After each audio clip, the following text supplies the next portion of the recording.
Hey there, and we are back with another math video. I'm so happy you're here on my channel, and guess what? We are about to level up your number skills because today we're learning how to round numbers to the nearest thousands place. Don't worry if that sounds like a big deal. I'm going to show you how to do it step by step, and by the end of this video, you'll be rounding big numbers like a math superstar. So grab a pencil, grab your confidence, and let's get to it. Okay, let's talk about what it means to round to the nearest thousands. When we round a number, we're asking, what number that ends in 3 zeros is this number closest to? Again, what number that ends in 3 zeros is this number closest to?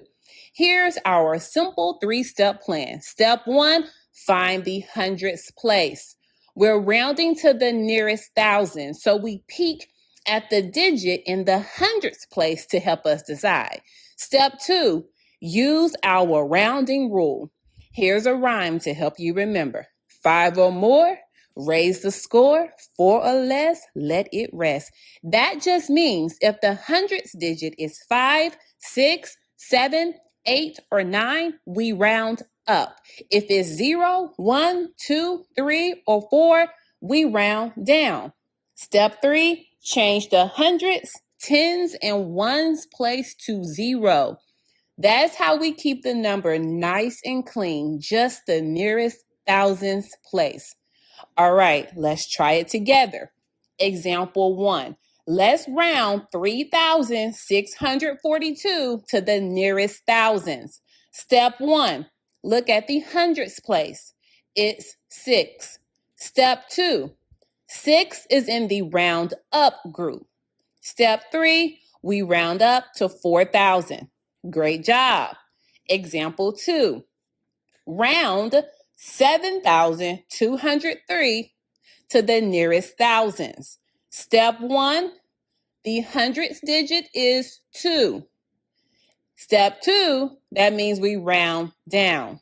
Step 3, so our answer is 7,000. Keep it up. One more.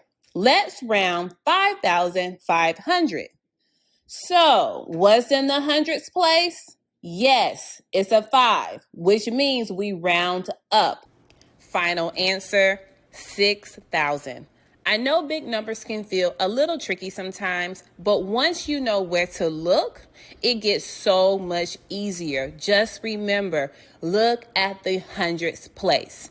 Now it's your turn. I've added some practice problems below for you to try. Go ahead and try them on your own time and see how much you remember. And of course, if you enjoyed this video, go ahead and give it a thumbs up and please subscribe. I would love to have you on future videos. Until next time, keep rounding and keep practicing.